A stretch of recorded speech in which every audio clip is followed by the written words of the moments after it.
The yes for me as well, and then our requisitions, So moved. yes for that as well. All right, is there anything to add on to that? Yes, we need to acknowledge receipt of an annexation petition of 1.003 acres to the city of South Lebanon in Union Township. Just acknowledge receipt. Oh, and how do This we is a acknowledge? type 2 annexation. Is that something that we vote on to acknowledge receipt? No, you're just acknowledging that it's been filed, and it needs to be put, journalized on the record that it has been filed. Okay, so I acknowledge it. So moved. Yes? That's it. Okay, well, thank you. All right, so then our first matter is with our, is it Donna? Is it Fogarty? Fogarty, yes. Fogarty, okay.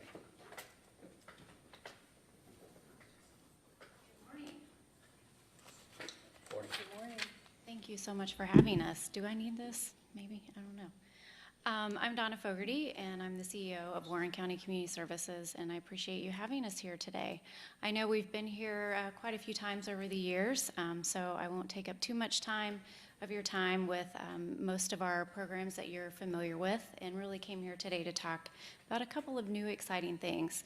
But I'll go through the presentation very quickly over our regular programs.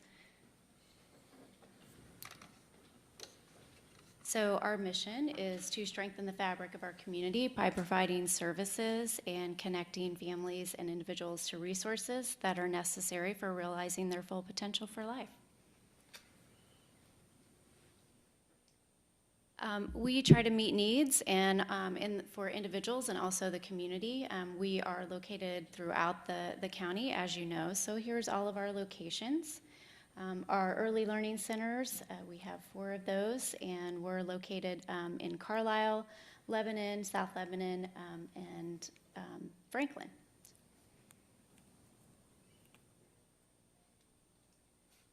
Again, we do high-quality early childhood education, as you're very familiar with, I know. And we do a lot of community growth initiatives as well. I think we've recently been talking with some of you about our high school workforce initiative and some of the work that we've been doing to help people, help students get into the work pipeline for different businesses around the area. And then a good deal of our services are with our elderly population here in Warren County.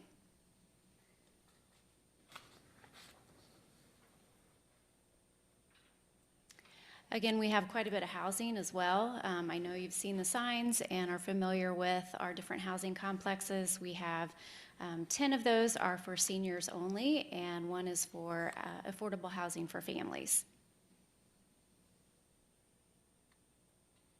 So last year, we served about 9,000 individuals, and when I talk about this, it's quite a big number. Most of you probably know of someone or have a friend, a family member who has received our services, especially, again, with all of the elderly that we serve here in the county. I'm sure that you know somebody who receives our services and lives in our stable housing and receives our nutrition services.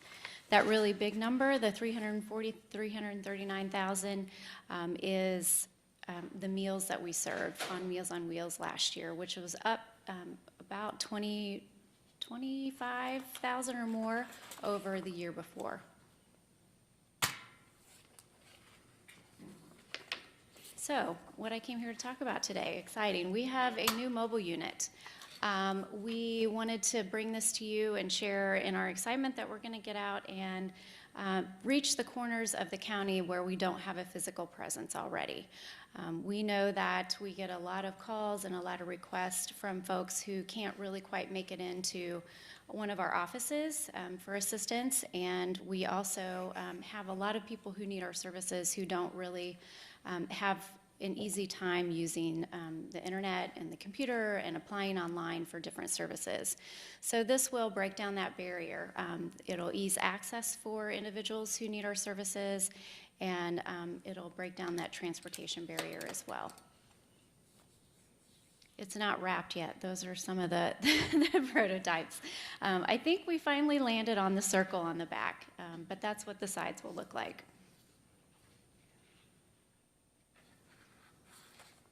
So in the coming months, and just to back up just a little bit, we have been going through a strategic planning process, and several of the priority areas really center around stabilizing our own infrastructure. Coming in, I realized that there were some things that we needed to do to really shore up our infrastructure in the organization. And so I've been working on those things. And some of our goals like that include we've been doing a lot of wage comp and increasing wages to retain staff, doing a lot of market studies. What do other organizations in the area pay? How can we keep and hire and keep good quality staff? So that's part of it.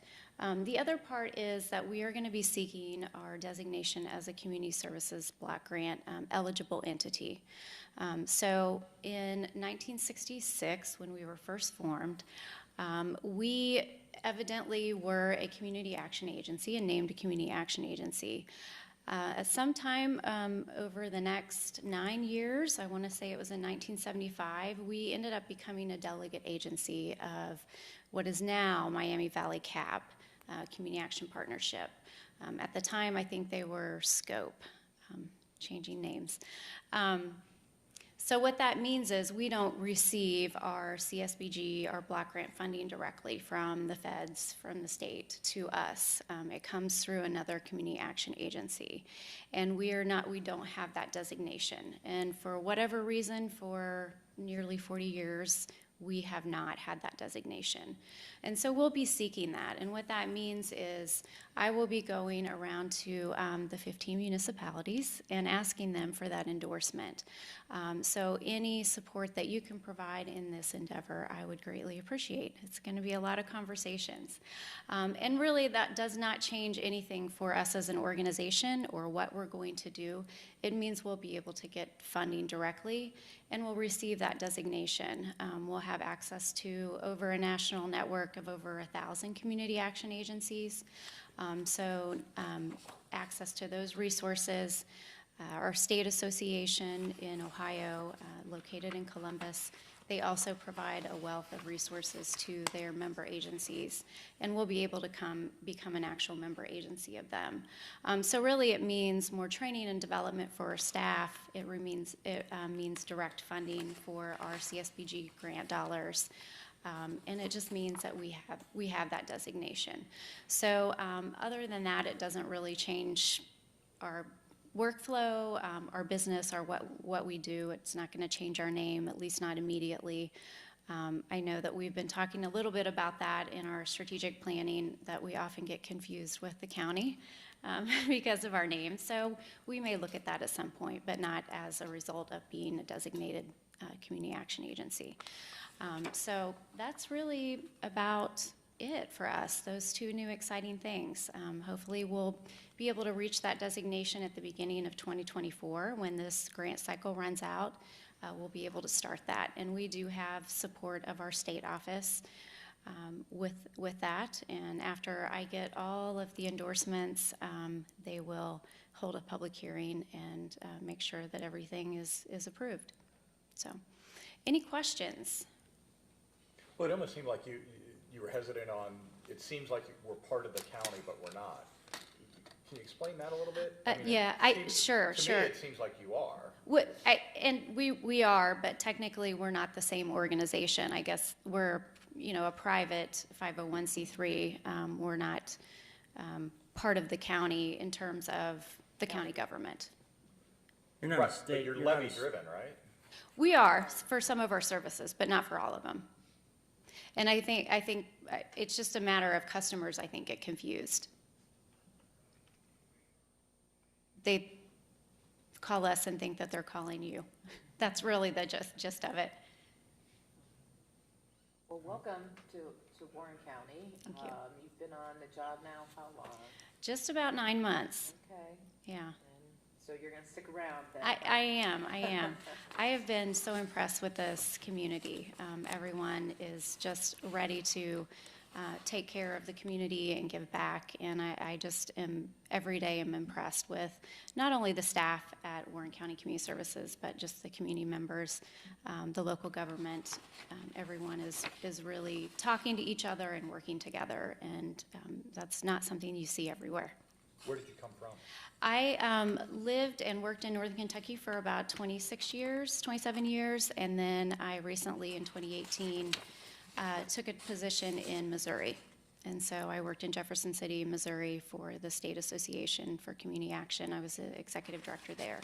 So I came back here this year and am very pleased to be back in the area.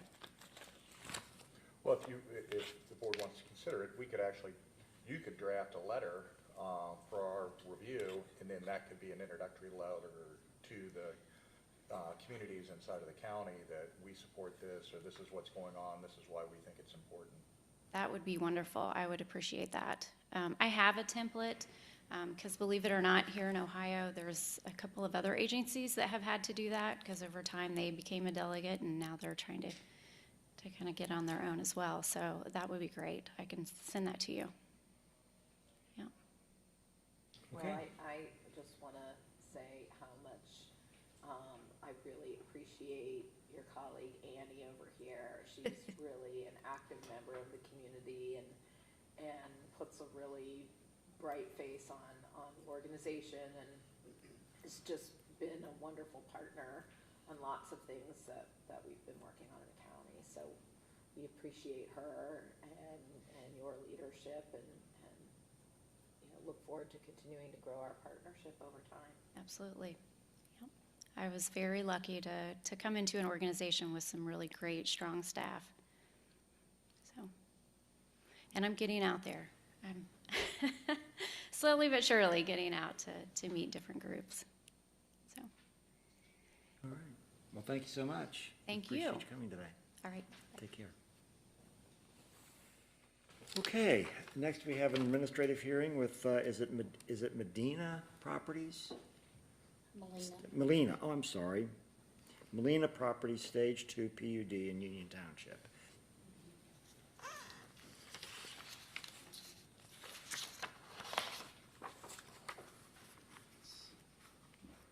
Mr. Chairman, this is an administrative hearing, so you need to.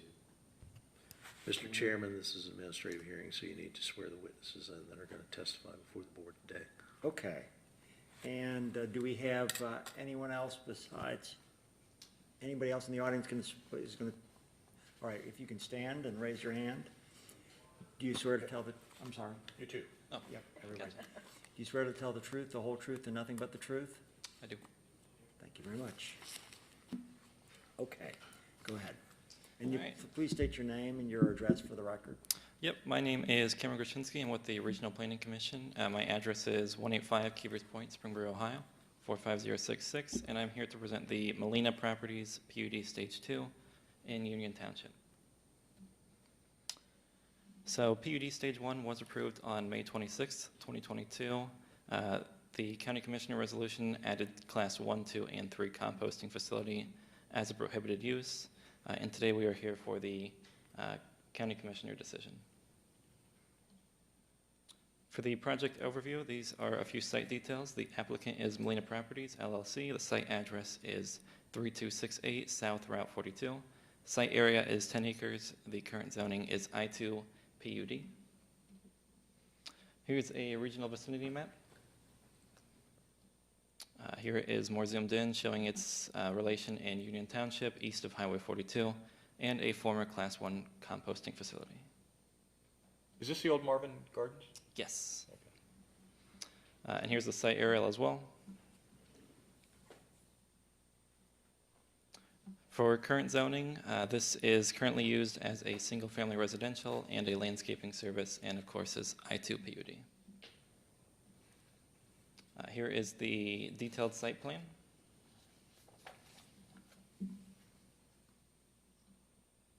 And there are two proposals for this property. One is the home expansion. So the current existing house has a square footage of 2,366 square feet. The proposed square footage addition is 1,625 square feet for a total square footage of 3,991 square feet. The second proposal is for the landscaping, storage, and office space building. There'd be no signage. Access would be along the existing State Route 42 drive. Max building height would be 60 feet. Building material would be a pole building type with metal and vinyl siding. The building location would be the center of the property, not visible from State Route 42. Building size is 80 by 120 feet, so 9,600 square feet in total, with 9 parking spaces and 6 wall-mounted fixtures with all light contained on the property itself. In terms of buffers, there's a north buffer for the existing mound and natural vegetation up to the north. There's an off-site buffer to the south. To the east, there's 23 new trees and preservation of the existing trees. And to the west, there are existing mound and tree lines that are on site with 12 additional trees to supplement the screening of the business. Upon further review of the actual site plan itself, we noticed there is a non-conforming structure which encroaches on the southern property line about 6 inches. And in our approval for the RPC Executive Committee, that was approved recommendation on August 25th, 2022. And they were subject to the following recommendations. So we recommend approval of the Molina Properties LLC PUD Stage 2 to the County Commissioners, subject to the following conditions. Number 1, the development shall comply with the Warren County Rural Zoning Code and the I-2 zoning district standards, except where exempt by the planned unit development standards. 2, compliance with the PUD Stage 1 Board of County Commissioner conditions of approval in resolution number 22-1146. 3, compliance with the Warren County stormwater regulations. If the existing pond is being used for stormwater management, an environmental assessment will be required to determine jurisdiction of existing water features. 4, prior to construction, an earth disturbing permit must be obtained from the Warren County Soil and Water Conservation District if more than an acre of disturbance is planned. 5, prior to obtaining an earth disturbing permit, an environmental assessment is required to determine jurisdictional permits and requirements. And B, the soil and water pollution protection plan and construction drawings shall include appropriate sediment and erosion controls with special attention to lots adjacent to the pond. 6, the applicant shall contact the Warren County Health District to conduct an inspection to verify compliance with the Ohio Administrative Code, Chapter 3701-29. The applicant shall work with the Warren County Health District to determine if the proposed alterations to the property will have an adverse impact on the existing household sewage treatment systems. If necessary, the applicant will apply for a property addition evaluation through the Warren County Health Department. Number 7, prior to the approval of the PUD Stage 3, the applicant shall contact the Ohio Department of Transportation for review and to determine if a traffic impact analysis is necessary and shall receive approval for the site's internal vehicular circulation from the Warren County Engineer's Office. 8, prior to the PUD Stage 2 review from the Board of County Commissioners, the applicant submits a detailed site plan illustrating parking, lighting, signage, and landscaping. This is not to be included in the resolution. 9, landscaping shall be installed prior to the issuance of a zoning permit for the future office/storage space. Can you tell me about number 7? Is this a full retail operation? No, everything would be happening off-site. This is basically just for the industrial use for the storage and office space. So why are we making them do a traffic impact analysis? They do have 9 employees, I believe, at the moment working there, so this is just to determine making sure the flow of traffic isn't. Stan, is that new? We normally don't make people do this on their own property, on their own business. Our subdivision regulations require that if there are over 10 peak hour trips, then a traffic impact analysis will need to be determined by the insurance office. So the standard is 10. So you're saying we make people do this all the time? We do, but it's the engineer's office is able to waive that They requirement. get to determine it. Right, yes. We're just saying they have to make the. Which is fair, but I'm just saying, I don't remember this being on there for someone's business on their property. If it's not a retail operation, we're requiring them to get a sign off on a traffic analysis. Residential, industrial, commercial are all required over 10 peak hour trips. I take it that it's pretty perfunctory because all you're doing is contacting the Ohio Department of Transportation to determine if there's a necessity to do a traffic analysis. Correct, yes. And I take it that for the vast majority of times, they don't require such an analysis? Correct. Okay. I'm just saying, I don't remember us requiring someone to do that. Oh, you need to contact the DOT. Yeah, I just don't, Tiffany, am I wrong? Do we see that all the time? It's usually a condition of approval. I'm out of it today then. Or maybe I'm just paying more attention today. You're in it. You're in it, not out. And then our final condition, this was added after the RPC Executive Committee, upon further review of the site plan dealing with the encroachment issue to the southern property line. This is number 10. The applicant adds a note to the site plan stating that the PUD Stage 2 approval relating to structures is limited to development for on-site structures within the subject site's property lines and shall not be construed in any way to acquiesce to or be deemed a constructive approval of any existing conditions or structures that encroach on or over the subject site's property line. And that's the final condition. I can answer any questions, and the applicant's also here if you have any questions for them as well. Sure. Any questions? All right, and let me go back. Okay, you can sit down. And we're going to have the applicant next, but first, can the clerk please state what documents have been filed in this matter? You've received a letter from the Regional Planning Commission with recommended conditions of approval, review comments from the Health Department, Soil and Water Conservation District, and the Ohio Department of Transportation, an email from the applicant requesting that the original administrative hearing be continued to today. And that's all the documents we've received to date. Okay, and how and when it was notice given for this hearing? Notices were mailed via regular mail on August 31st, 2022. A legal notice was published in the Today's Pulse newspaper and on the county website. Okay. All right, now can we hear from the applicant? And again, if you can, you've been sworn in, all you have to do is state your name and your address. My name is Dan Molina, owner of Molina Properties, address 3268 South US 42, Lebanon, Ohio 45036.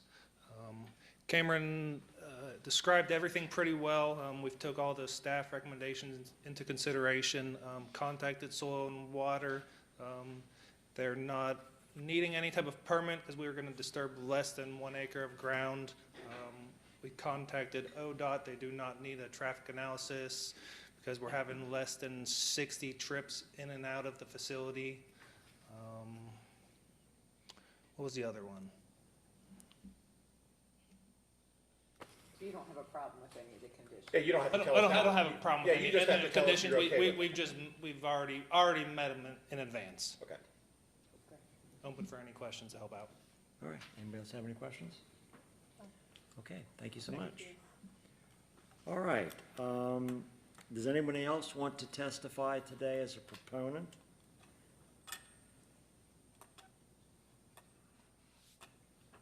Does anyone else want to testify today as an opponent?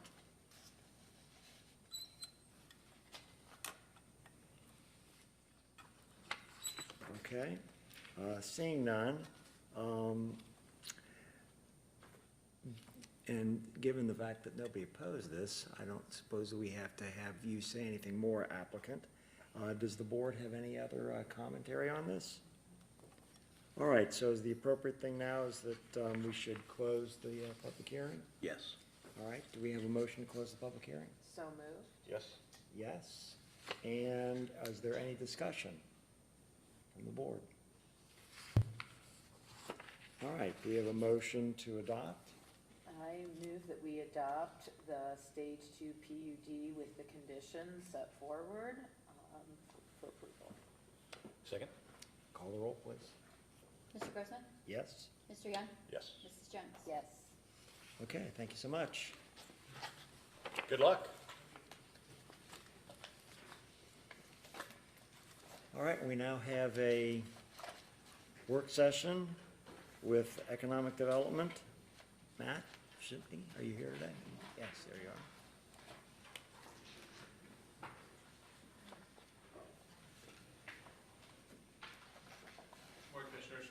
want to talk to you first about how much of this work session should be public, or if any of it should be an executive session.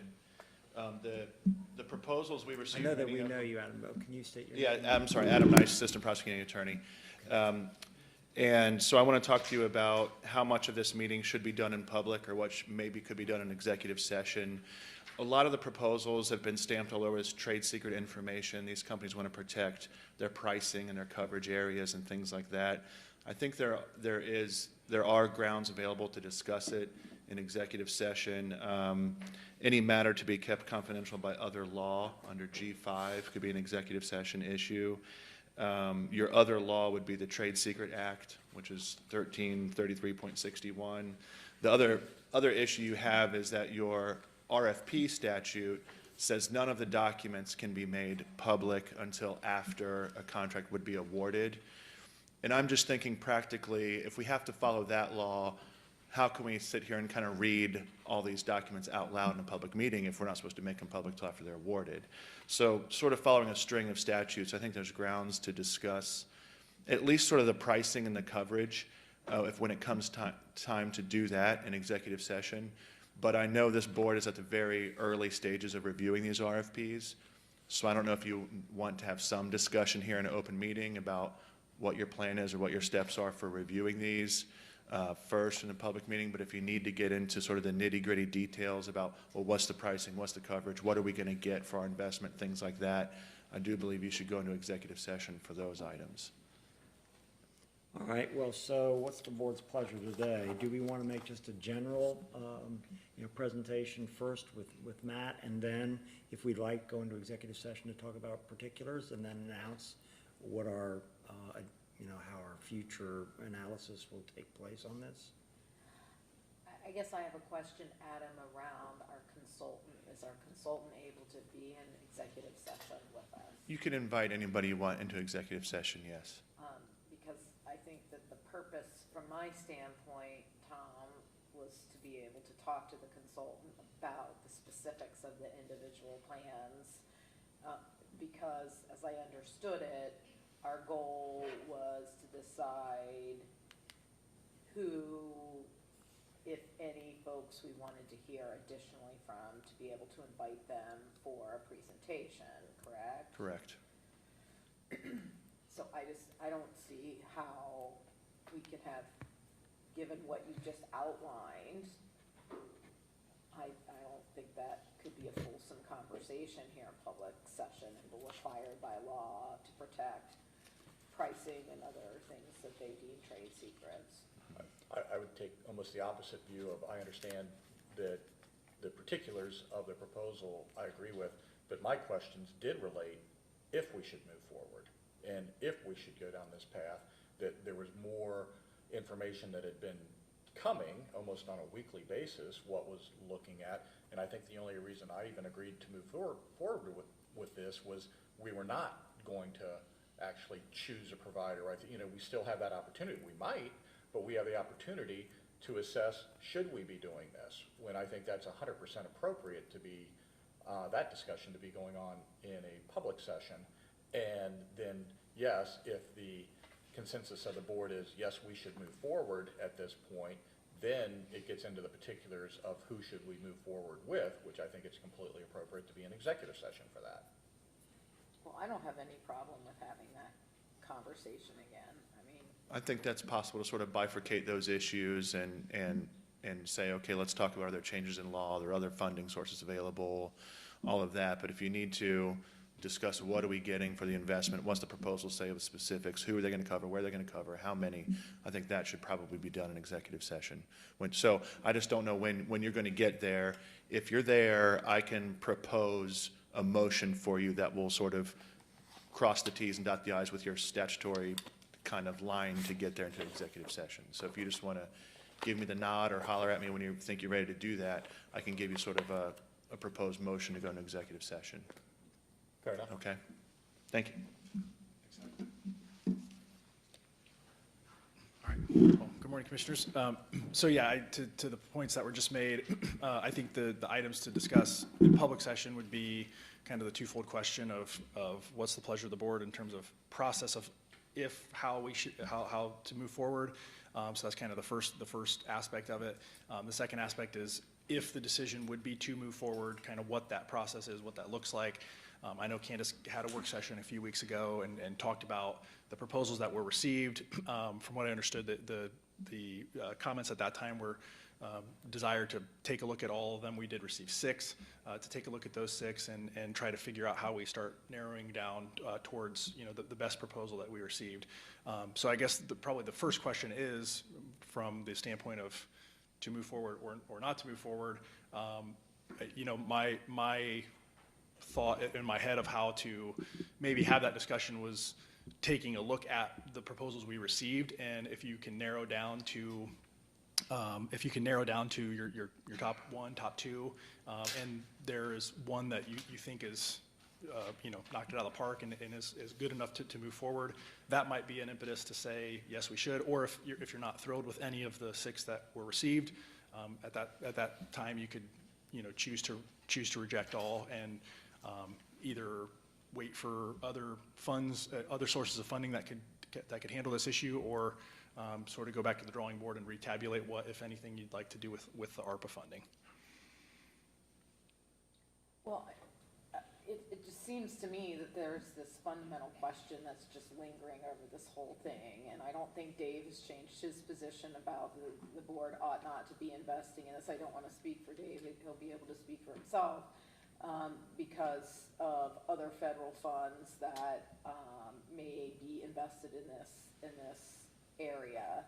I certainly haven't changed my view. In fact, my view has been strengthened by reviewing the documents here, largely because, I think it's a chance for us to control our destiny, the speed with which we're able to make some of the changes. And so Tom has been relatively silent on this point. And so I guess I would just say, from my standpoint, what is the board's pleasure and even entertaining all of this? Yeah, I mean, again, I was a big fan of doing this, to be perfectly clear, until Senator Portman's office told me, don't do this. The federal government is doing it. And why would you spend your money on this? And as I just read these cursory articles of 65 billion, 400 billion, I mean, just serious federal money saying, for an act that was passed last July, we're doing this. We're contracting with these people. We're in the middle. So I wanted to hear from the consultant, how familiar are you with this, and where do we stand on this particular subject of, again, do I want to expand broadband and high-speed wireless throughout the county? Of course I do. Do I want to spend part of our allocation if literally within months the federal government was going to do the same thing? No, I don't. So it's as simple as that.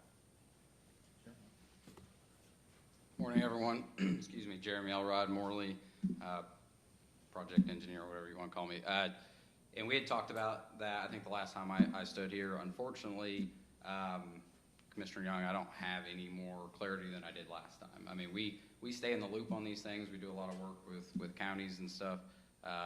We still get inquiries to use this same sort of approach using their ARPA funding. We do know there's infrastructure plan money coming.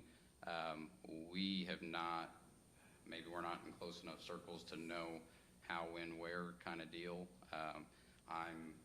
I'm attending a conference in Indiana. It's a commissioners conference, state conference. I'll speak on a panel there with some of their state executives to hopefully get some clarity on those types of funding mechanisms. But at this point in time, I don't know what's in that crystal ball as far as what tomorrow brings with those dollars. But it's not exactly a crystal ball. I mean, if we hired you to be our consultant, did the federal government not pass a major act related to what you're our consultant on last July?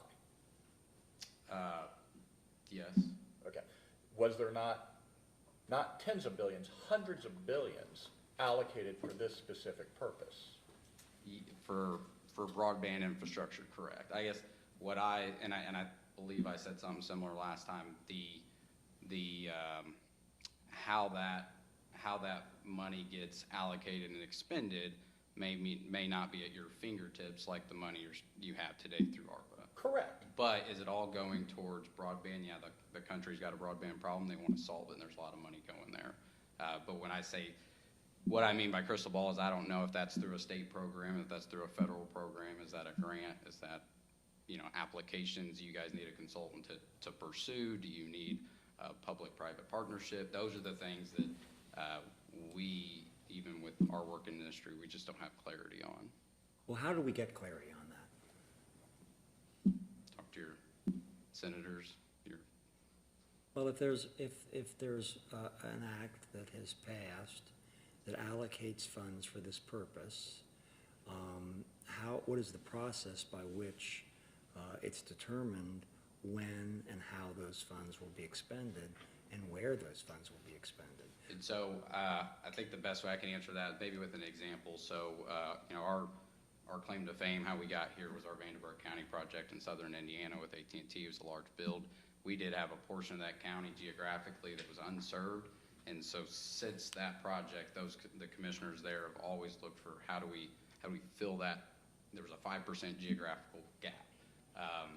The infrastructure plan came out. There's one program specifically when it says, funding levels, federal, state, local. There was a local in that program. It was the USDA. It was a program through USDA called the Reconnect program. It's called Round 4. When the infrastructure plan came out, and I don't want to get my dates wrong, it said that the Round 4 applications would be in Q3 of 2022. I signed up for an email list. They had webinars.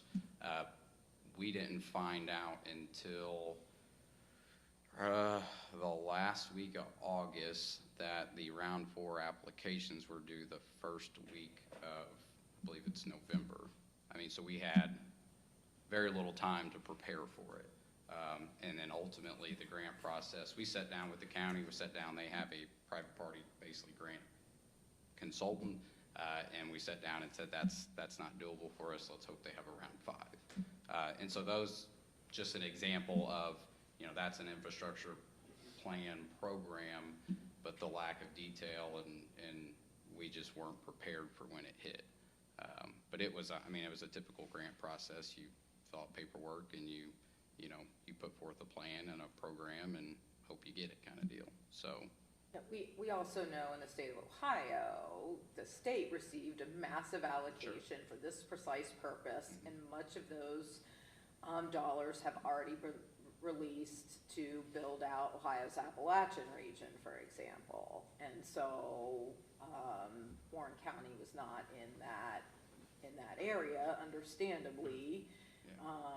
The focus has been on that, building out that region, and I suspect it's going to continue, as well as some infrastructure around the new Intel facility. Again, the state making choices about its destiny. I guess I would feel differently if there was another purpose that we'd like to see these dollars go to, but since it's not,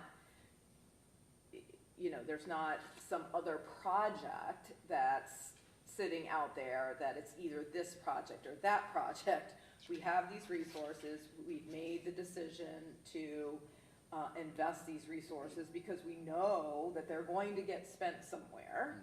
So rather than be spent in building up Warren County, and since we're not seeing investment outside of other ARPA dollars that our local communities in Warren County, some have invested in, it's a way for us to kind of determine,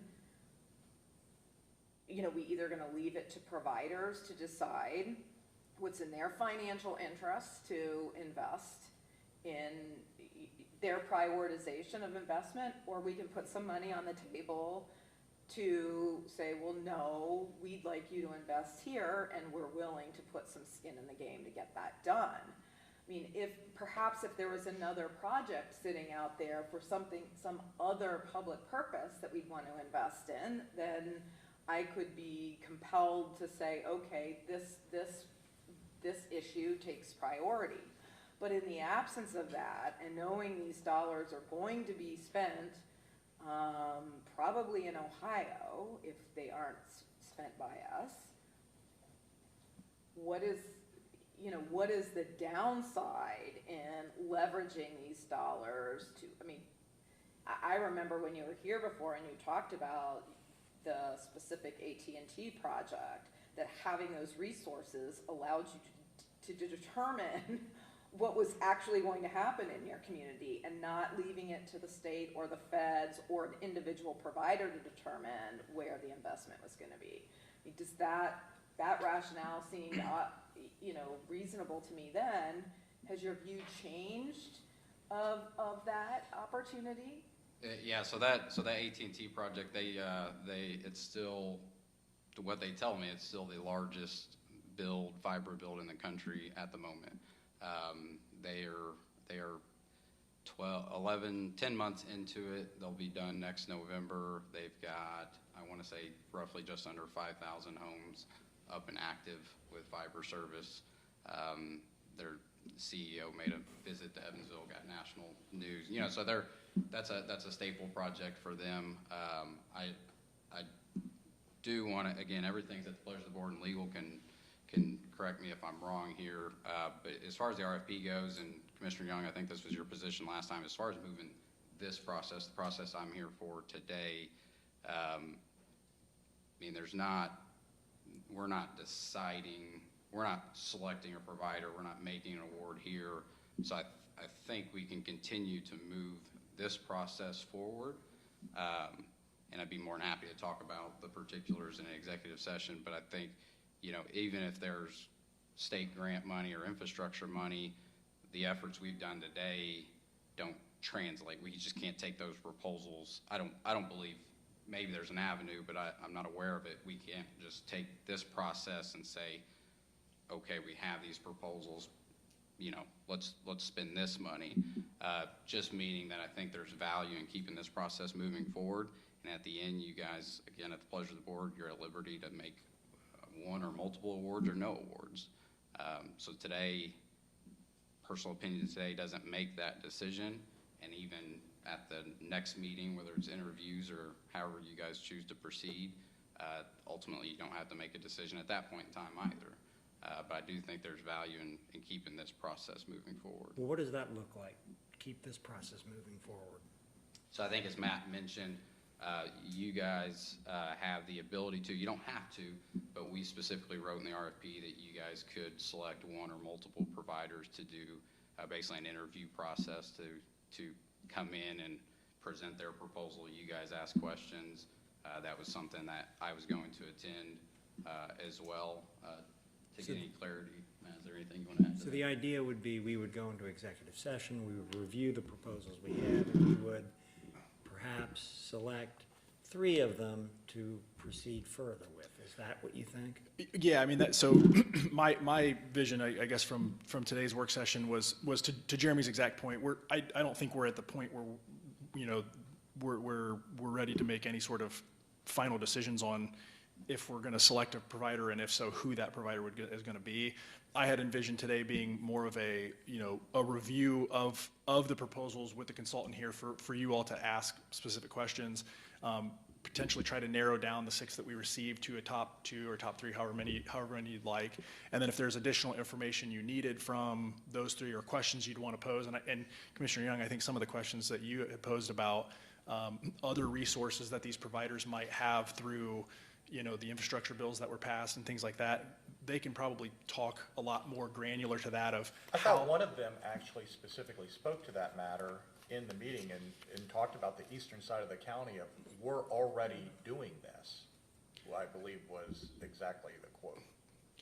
Yeah, and I think to Jeremy's point is, I think we know anecdotally that the work is being done, but how it's getting done, whether it's if they're going after a FCC grant or just some sort of federal, or if they're doing it through like the state broadband office, I don't know that we'd have a great grasp on the actual mechanism of how these providers are pulling those funds in, because we don't have any we don't have any direct say-so over what that process is or how those funds get expended. Anecdotally, yes, we know it's going into the broadband sector. I think, this process, there, at least from what I've, historically what we've talked about, the advantage that this process brings is just the local control that we would have the say over, here's where the build-out needs to happen, and so on and so forth.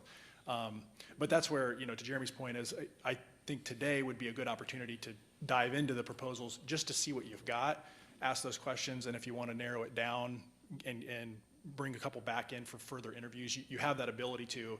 You still have that ability at the end of that process to then say, we don't see one that we like, or we think these providers are going to be doing this with other means besides our ARPA funding, and we're gonna choose to let them do that.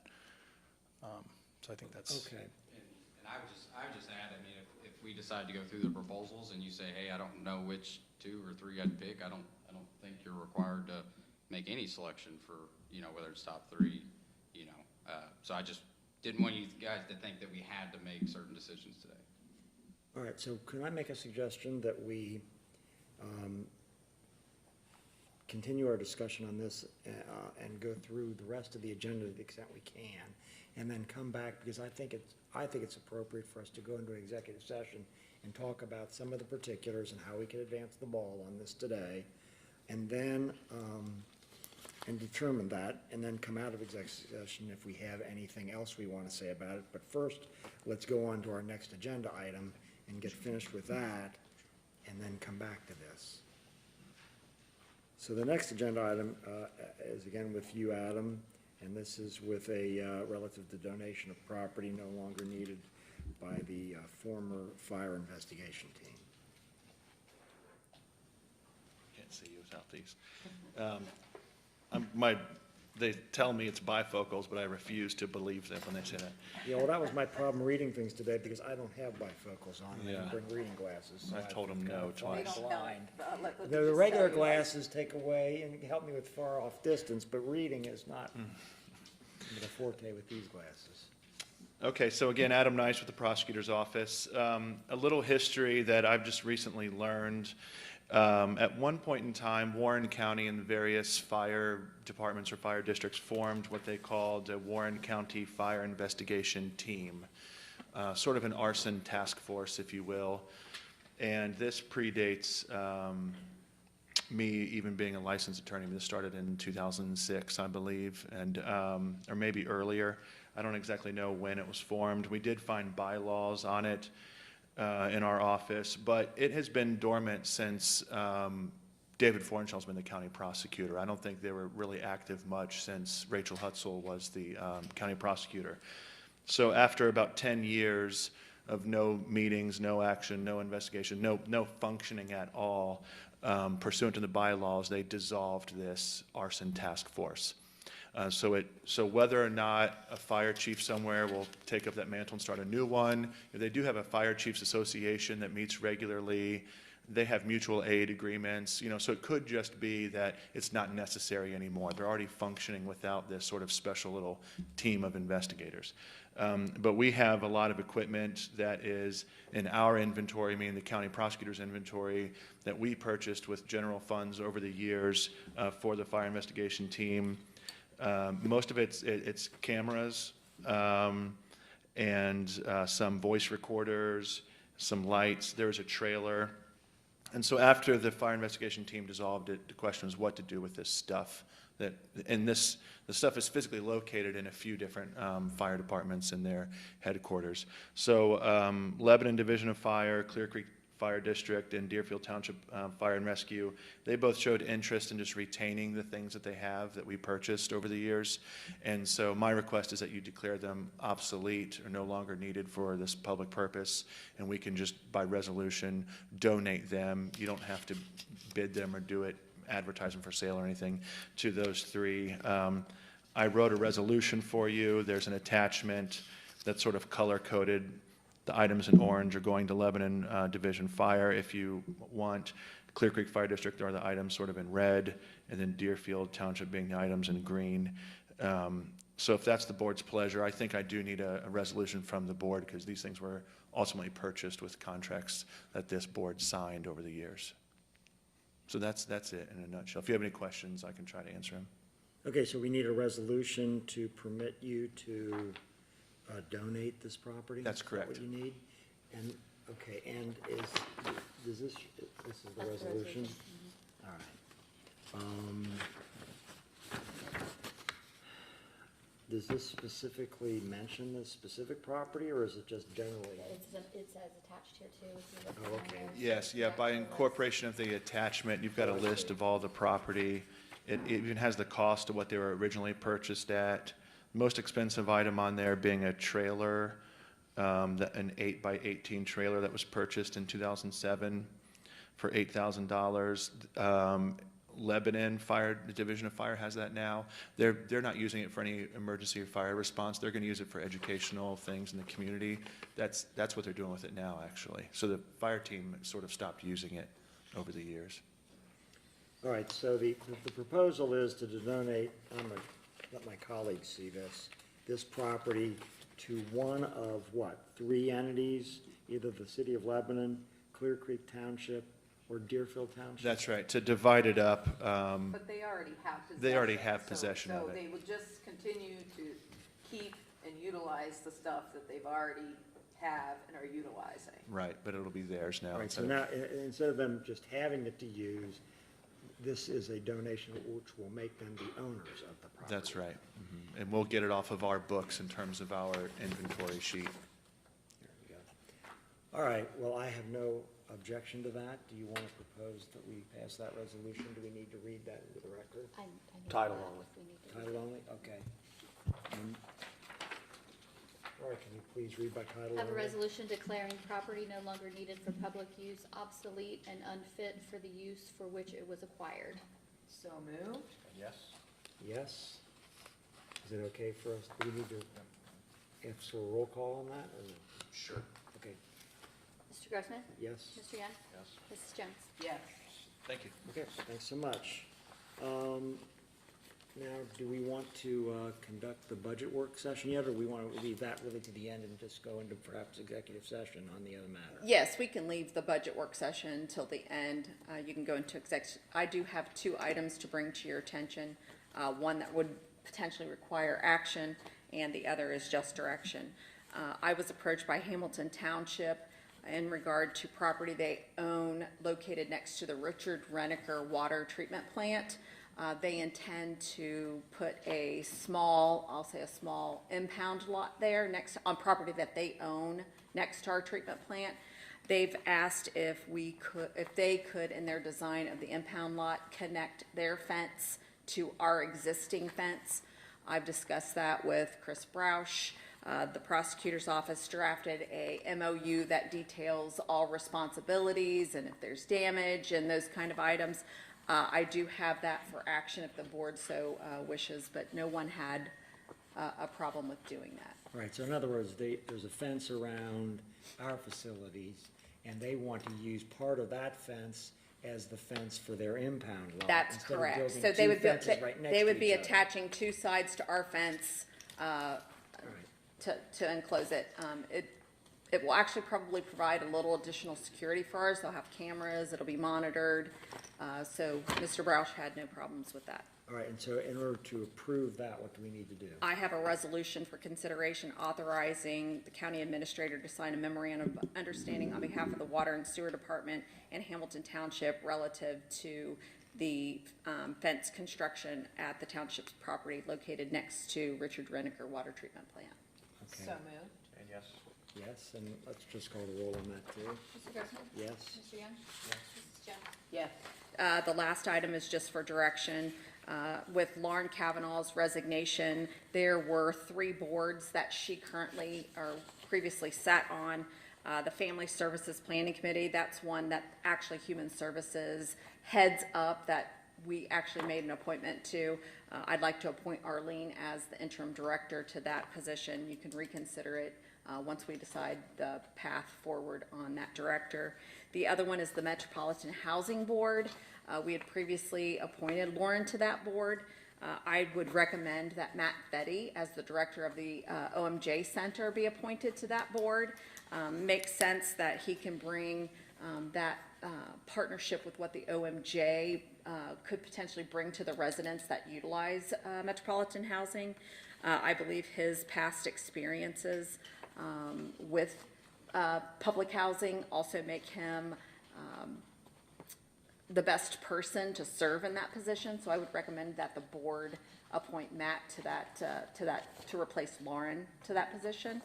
And the final one, and I'm still working on this, is the rehab board. This is a board that's slowly becoming obsolete, meets once a year with funds that are recycled funds. They're not funds that, new grant items that individuals can apply for to rehab specific issues with their homes that maybe they couldn't get traditional loans, but there are financial requirements involved in that.